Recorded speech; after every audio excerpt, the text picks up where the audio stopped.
My name is Meron Reuben, M-E-R-O-N. Reuben, R-E-U-B-E-N is the surname. I'm an ambassador in the Multilateral Division from Jerusalem, and I'm on a mission here in Addis in Ethiopia. Good. But what is the detail of the ceasefire? Well, the details of the ceasefire still have to be published, but what we know now, and we're only a few hours after the truce has begun, is that there will be a first period of 60 days. During those first 60 days, the Israeli troops will leave southern Lebanon. Hezbollah will also leave southern Lebanon and move north of the Litani River, and the Lebanese army will come into the breach and fill up the area between the Litani and the Israeli border. And this is supposed to take up to 60 days. The Americans have said that it might be quicker, but we will have to see. And this, of course, is what we are waiting for.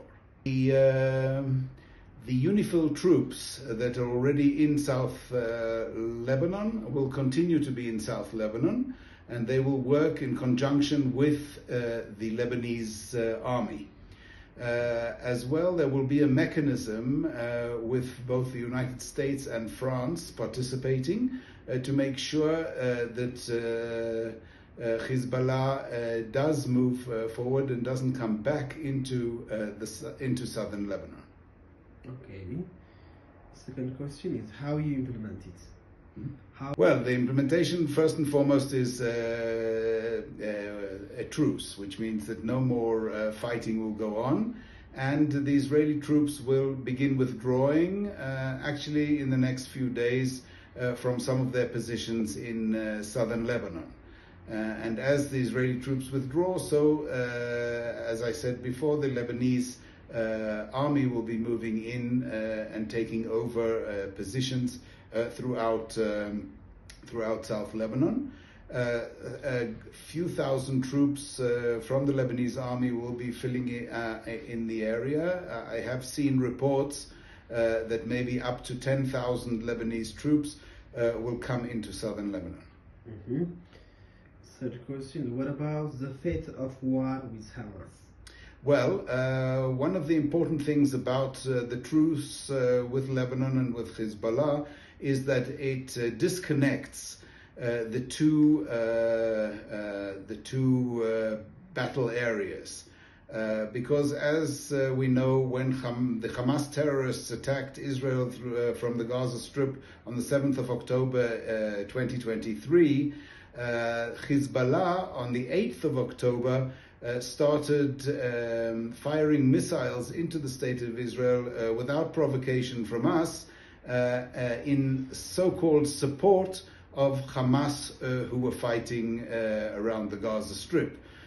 So we didn't call for a war, we didn't start the war. It was Hezbollah who started the war and started sending missiles, and the idea is that we have cut the umbilical cord that was between Hezbollah and Hamas, and now we definitely hope to go back to quiet on Israel's northern border, and we will be able to focus on what is going on in the Gaza Strip and deal with Hamas properly. Last question, what's your message for the world community? Well, we hope that the world community will help both sides implement the agreement. You can already see many countries who are willing to help the Lebanese side and to make sure that the truce is implemented. And so we hope that all the world will look favorably on what is happening and will be there to help us towards a peaceful future. Thank you, Ambassador.